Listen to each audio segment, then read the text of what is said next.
All right, guys, welcome into the next video. I hope you enjoyed the last one talking about skyscrapers. Today, we're going over the importance of products. And we'll be diving a little bit deeper into the product research stuff, but in the next video is where we're gonna really go into full-blown product research. I'm gonna give examples of winning products, and then the next video, I'm even gonna be doing live research, trying to find winning product, and I'll literally just give those products out to you guys so you can test them if you would like, or you can at least see me doing it so you can understand how you can do it yourself. I'm assuming a lot of people will jump on the products that I recommend or talk about, so just keep that in mind. So without further ado, let's jump into the importance of products.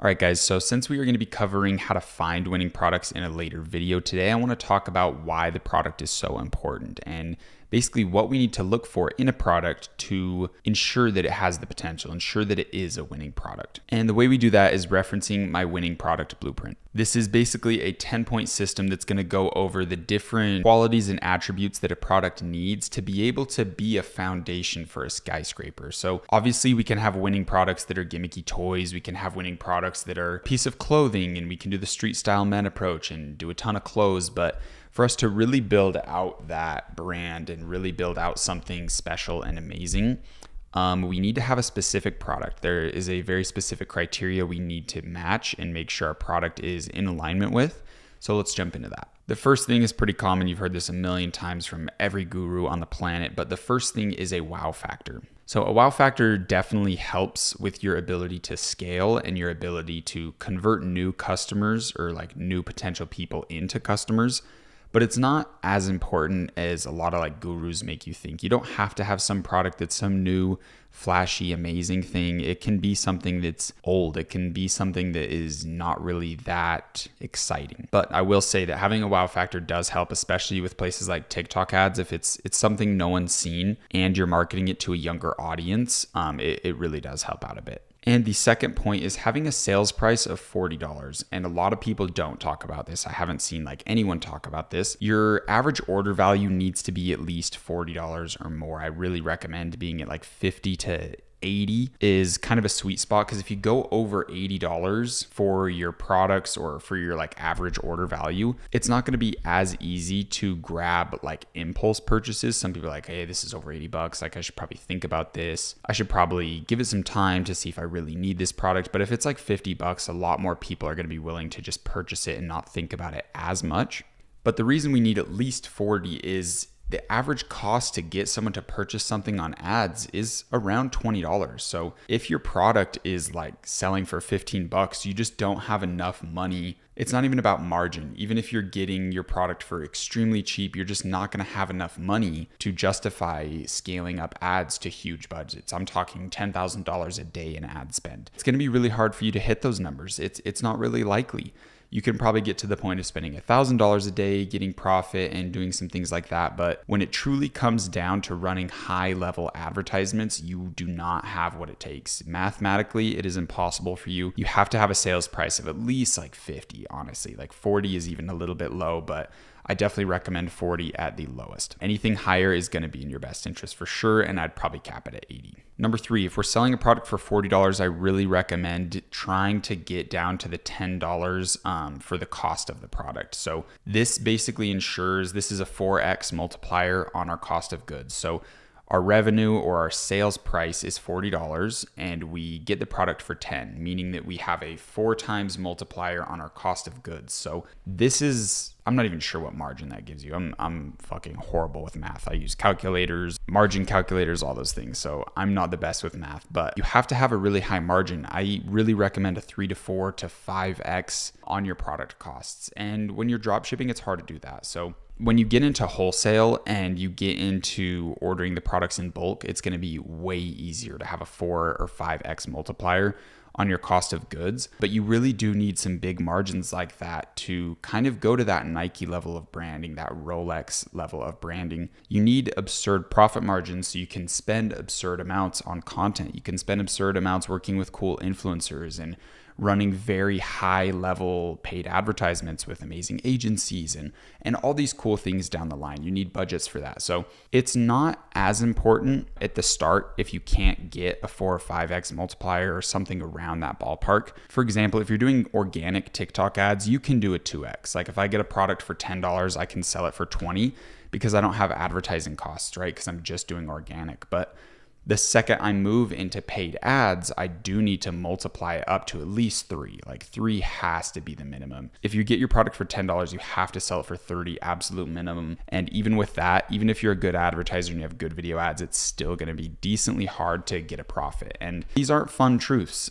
This stuff is a lot of things that people won't say. A lot of people, for some reason, don't talk about like numbers and where your products need to be at. I truly haven't found any gurus that even mention this stuff, which is very alarming in my opinion. But yeah, it's just the case of reality. A lot of products don't have what it takes to do paid ads. Like a lot of these gimmicky toys that sell for $15 will never work on paid ads. So it's something you definitely need to understand. And to give you a quick like mental layout of how this can work is you can get a product for $10, start doing organic and sell it for 20, jump into paid ads, sell it for 30, see how things work out. And then you can eventually get to the point of ordering it in wholesale and then getting your margins back lower into a place that makes you more profitable. And then you can jump into the long term and really allocating huge budgets into advertising and huge budgets into influencers, UGC, and all that stuff. So it's kind of like what I said before, like what takes you from 0 to 1 doesn't take you from 1 to 2. What takes you from 1 to 2 doesn't take you from 2 to 3. So we have to constantly be evolving and changing and adapting. And that's some shit you need to learn as a business owner. Like business is fucking hard. Things change a lot and you need to be very adaptive. So that's just a quick little run through to help explain that point. And number 4 on our blueprint is high perceived value. So a good example of products that just have a natural high perceived value due to markets is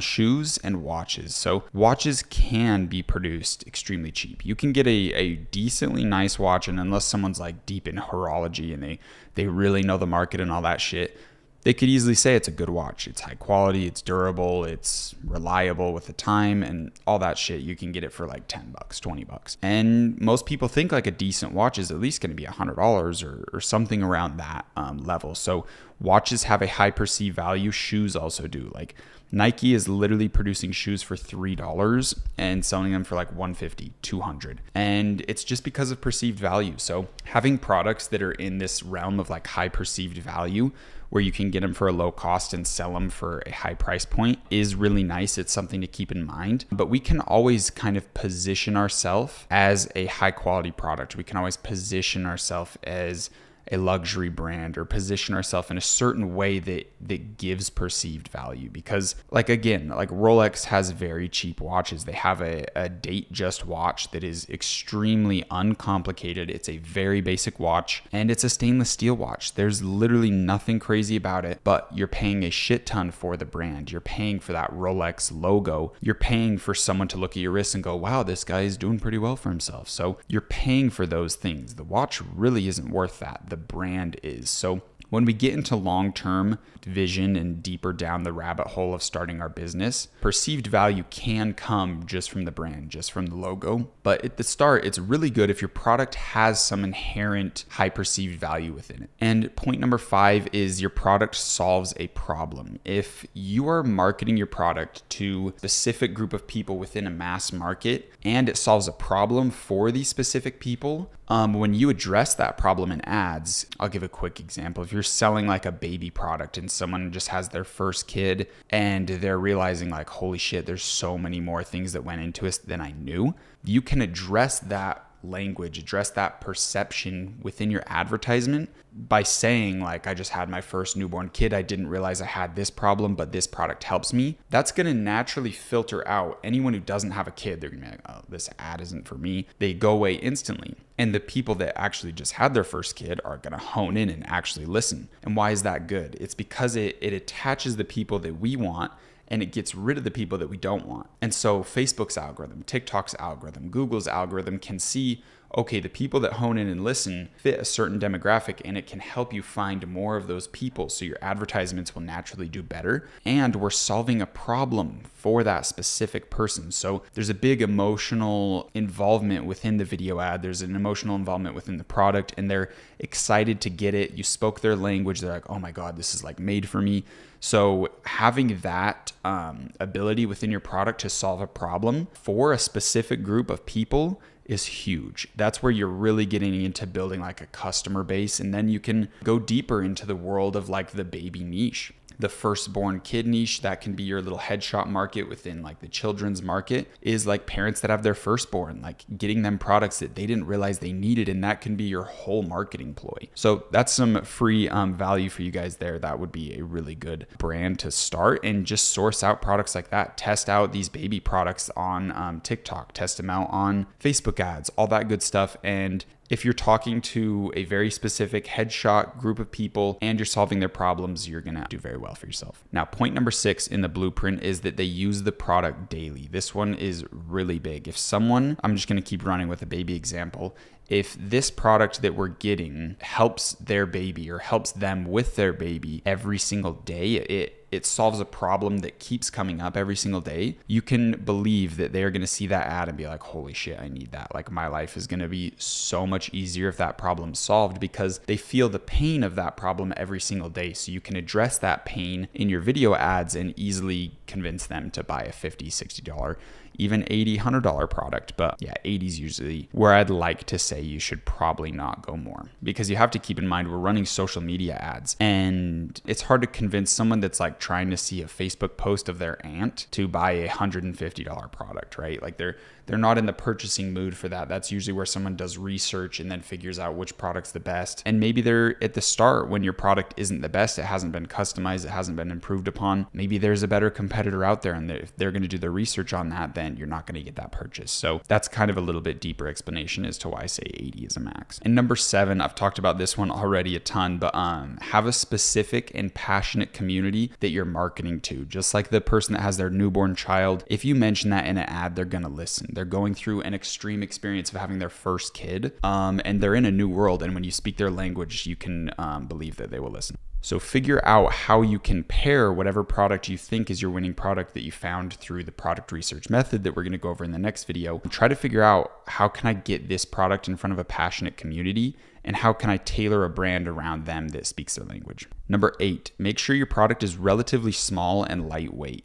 This is going to help on like packaging and shipping and all that stuff, because when we get into the world of like wholesale purchasing thousands of units and getting warehousing and stuff done, if we're selling like bed frames or fridges, it's hell. Like so much of your cost of goods is going to go into shipping, and it's just a mess. So if you can have something ideally that like fits in your hand, that's going to make your life a lot easier. So number 9 is just like advice. I would advise you guys to stay away from like electronics. Kind of, there's some electronics that can be very well tested and high quality, and you wouldn't have any product issues with them, but be very like wary of the electronic side of drop shipping, because you can get a lot of shit products. And we're trying to build a skyscraper here. We're trying to build a brand, and you can't do that by selling shitty products. Your customers are going to be pissed. Your customer service is going to be a mess. You're going to get chargebacks, and that's just not what we want. We want to build something of value. We want to give value to people. So you can do electronics. There's tons that work, but just be super safe with it. I'd also recommend stay away from things that are like glass or that are going to break easy, or anything that's like ingested, like supplements or anything along those lines, because you can get into legal issues and someone can say there's some hazardous XYZ, or someone choked on it and they can sue you, or something weird like that. So if you can just have a product that solves a problem, fits in your hand, and there's like nothing sketchy about it, that's going to be the best place you can be in. And lastly, number 10 is you need a product that isn't seasonal. This is like the most important thing, because if your product is, let's say, only sold in winter, in summer, you're just fucked. Like you're literally just going to get 50% of the sales that you usually would. And yes, winter will be amazing, Q4, all these good things, but it's like, you don't want inconsistent income like that. You can't build a brand. You can't consistently reinvest revenue and make these good long-term decisions on a brand that's constantly fluctuating in the amount of money that it makes with its profit margins and just with its revenue in general. So you need a product that no matter what time of year it is, it's always going to sell the exact same. That's going to really give you the stability you need to build your skyscraper, especially when you're new to this. Like maybe you could get into running seasonal products once you really know what you're doing, but I just don't recommend it. So another thing that I want to go over is hiring your product. So I read this in some sort of marketing book. I want to say it was Blue Ocean Strategies, but I don't think it was. I think it was something else. Your product is essentially an employee that your customer hires. This is the best way you can think of your product. So let's say that family that just had their first child, they're the employer and they have a product or they have a position they're trying to hire for,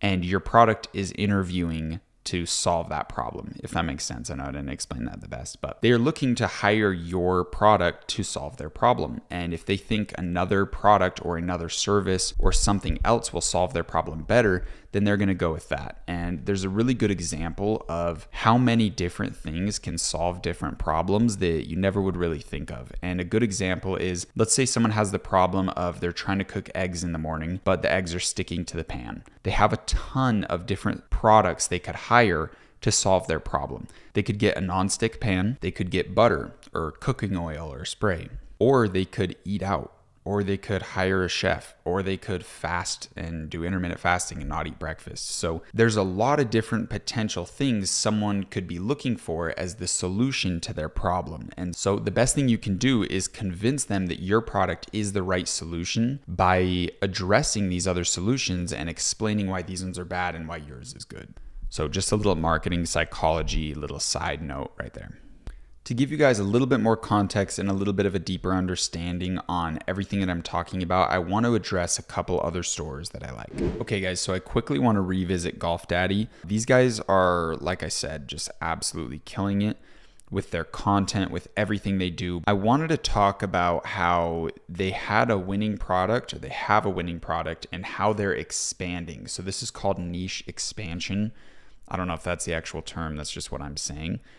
It's really important to get your foothold within a certain industry with your winning product and then expand into other products within that space and get people to be repeat purchasers. So what these guys did really well, and I don't know exactly how well it's working for them, they have the Divot Daddy standard, which was like their drop shipping version. Then they made a custom, really nice one called the Divot Daddy Pro. So that's where they went from drop shipping into like the wholesale inventory, customized product route. Then they said, hey, we need to get repeat purchasers. We need to have people that constantly keep buying things from us. And that's where they went for their Twilight Ball, which I'm honestly assuming they just went to Alibaba, looked up glow-in-the-dark golf ball, found the best manufacturer and said, hey, can you put our brand name on it?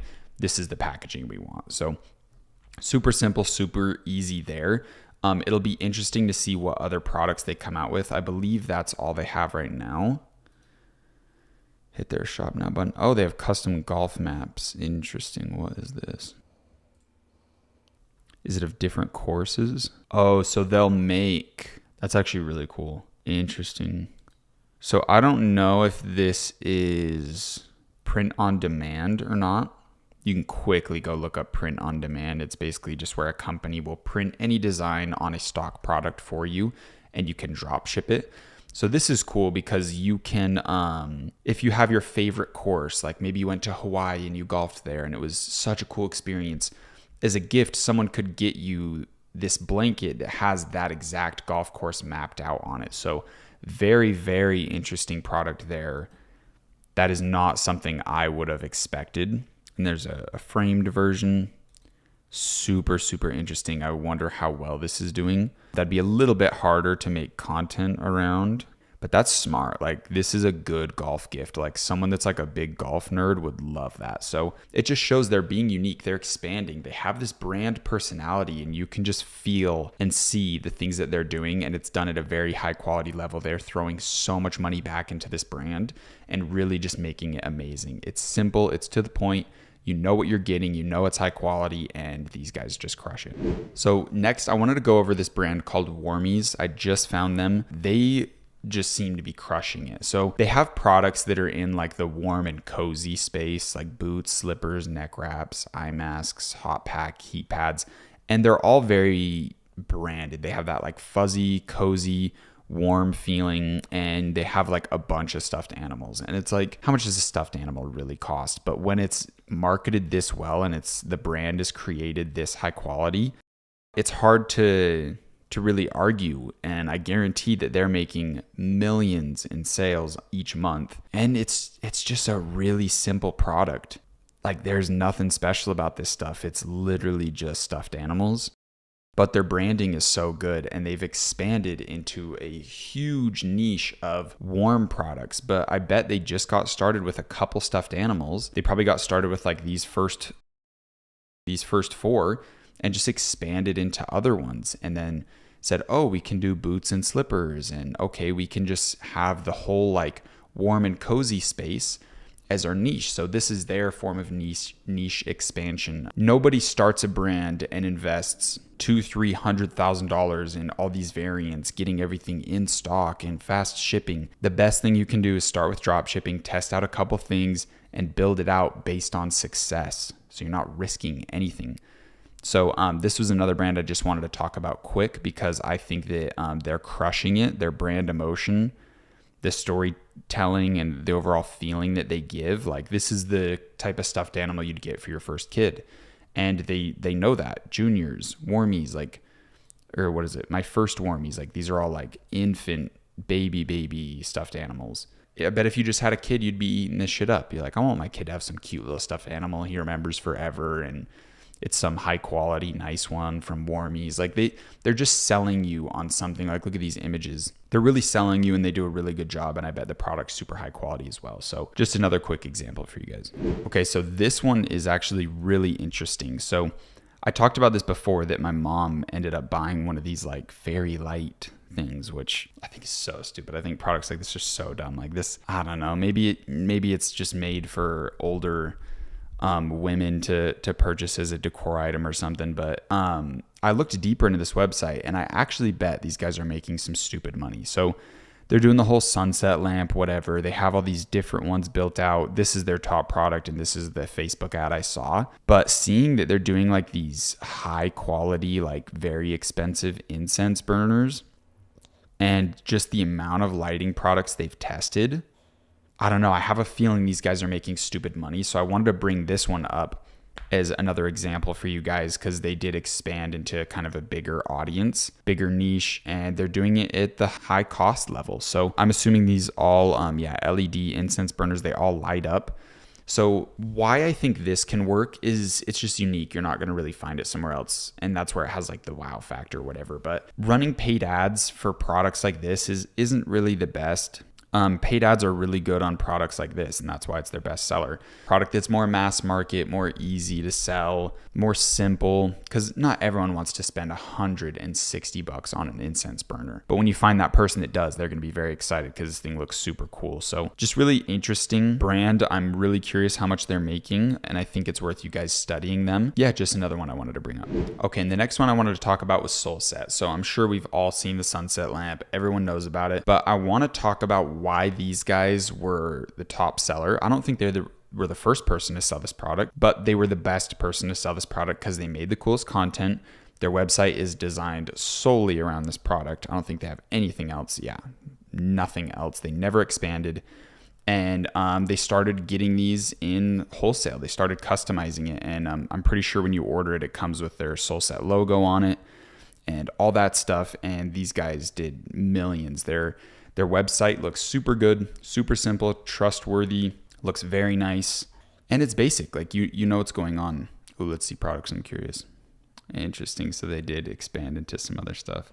That's a little bit ghetto. I almost wish they didn't and just kept Solset as like their only lamp and kind of crushed it. But who knows? Maybe they're doing decent with these other cells, but I do kind of doubt it because I didn't even know that they were doing this. But I can promise you guys, during COVID, these guys made millions, like probably $1 million a month. I really would not be surprised. This store has probably easily done over 10 million in sales. And it's because they really went full in on this product. They made it simple. They got really low prices because they started ordering them in wholesale.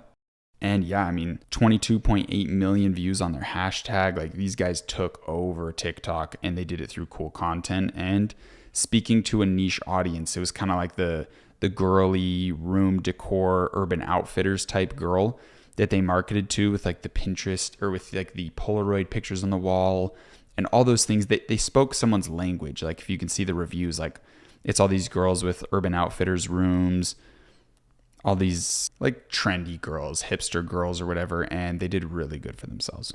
Okay, I quickly wanted to go over BlendJet again because these guys just invest so much into content, into like trying to level up their brand, even though I think the product is pretty stupid, but they did customize it. They did make it way better. Like, if you bought one from AliExpress and then you bought theirs, the BlendJet one would be light years better. They're even paying for licensing through Disney, which is crazy. That's got to be stupid expensive. They came out with Jet Packs, which is their own blend of smoothie powders that you can literally put in. So like, these guys went all fucking out. Like, they have cases, they have all these things, and it's like, you're only going to be able to do that if you're making a shit ton of money and if it makes sense. Like, these guys aren't dumb. Like, they're not going to keep scaling up something that doesn't work and building all these promoting upsell products for it if it doesn't work. So they're crushing it. They're a really good long-term example of where you can go and just how much you can milk out of a customer and out of a product and really kind of set your foundation in your own space. Like, they've been all over all these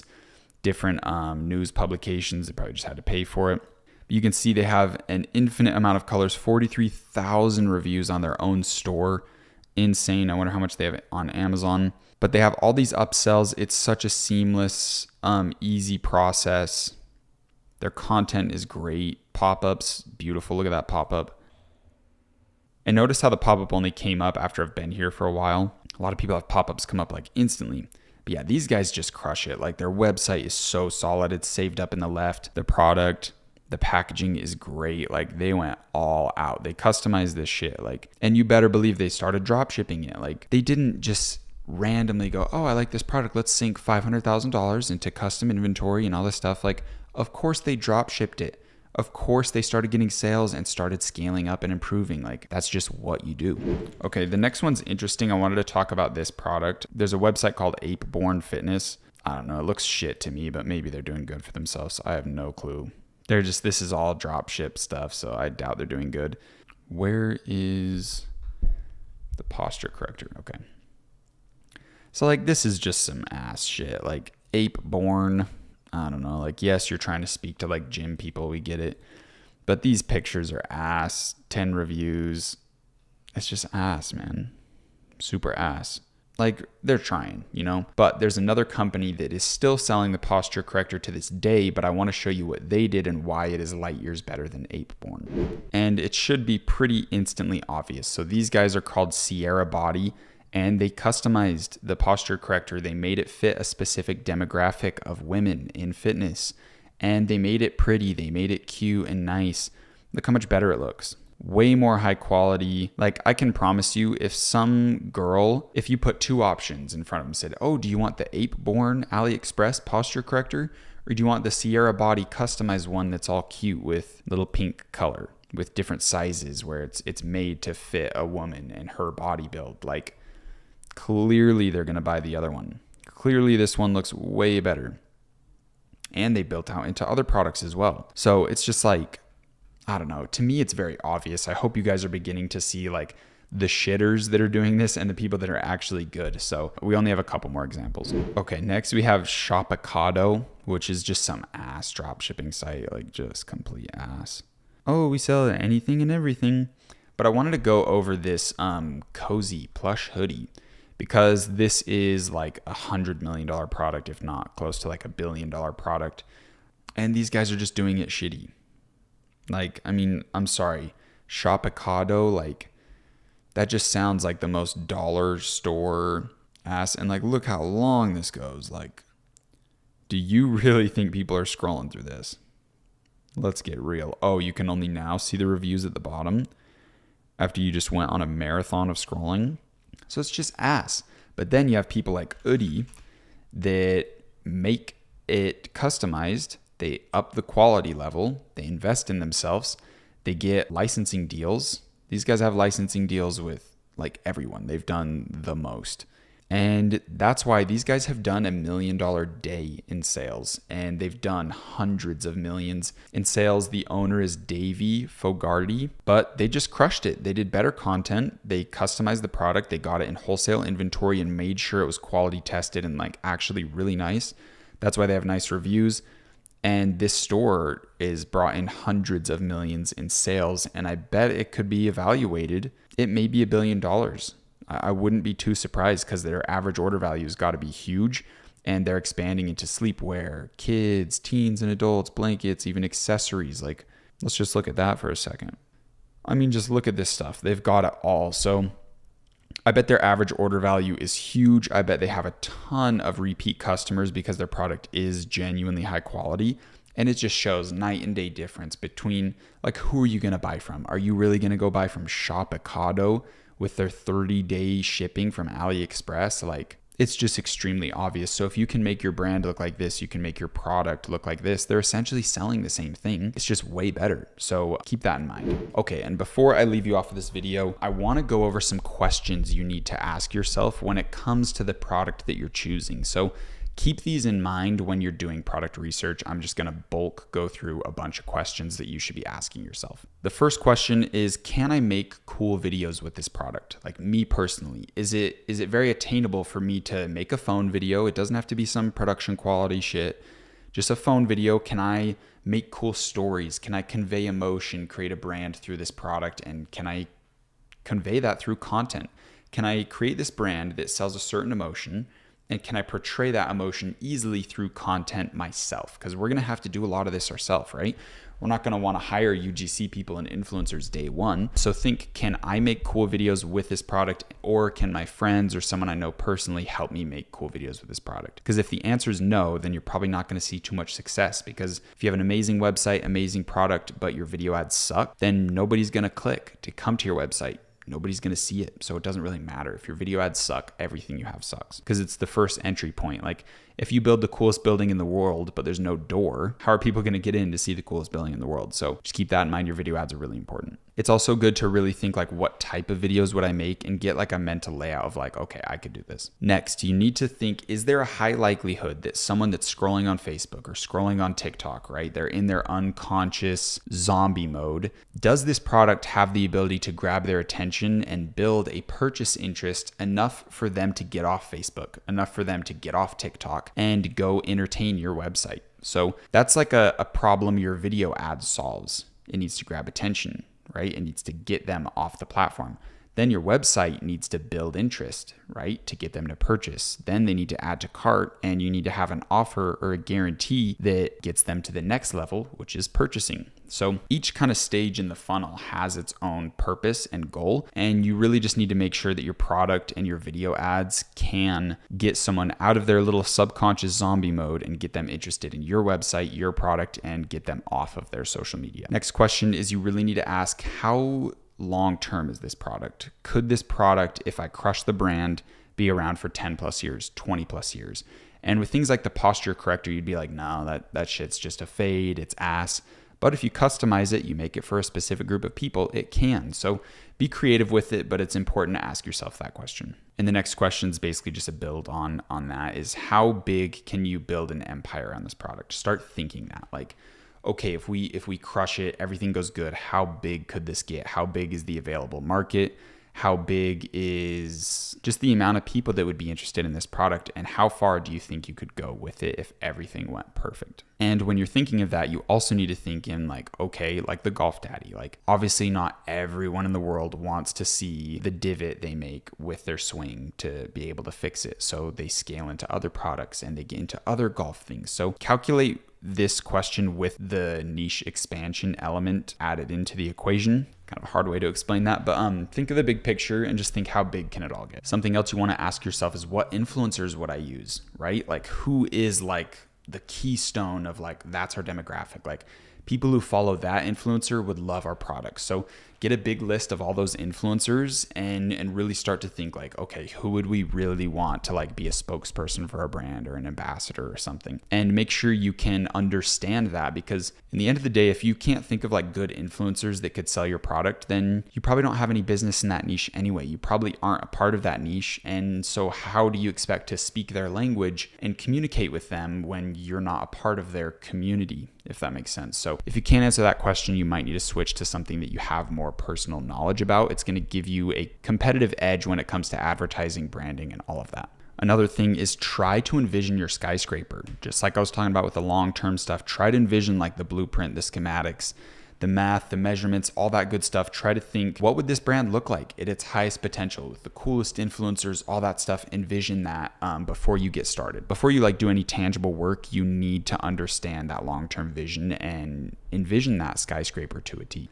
Another way you can think of your skyscraper is an apartment complex. This adds another element to your ability to understand your demographic. So if the skyscraper we're building, our store, is actually an apartment complex, and the reason this is good is because if you're trying to get someone to move into your apartment complex, they have to really like it, right? Because they're going to live there. And it's good to think of our customers as like living within our brand, because we want them repeat purchasing, right? We want them to stay in the brand. So it's a good little fun exercise to think of like, okay, who would be the demographic that would stay at my apartment complex? What would they like? Is it the amenities? Is it the specific demographic? Like maybe you have an apartment that's like only for younger people or only for older people, so people feel like they fit in with their community. Or maybe you have a certain architecture or a certain design element within your place that makes it feel like Tulum, or it makes it feel like Bali or something, so people really like that. Like, why are people coming? Why are they staying? What amenities do they like? What do they like and dislike? What's the location of our apartment complex? How do we get people interested? Just get that idea in your head and let it kind of take root,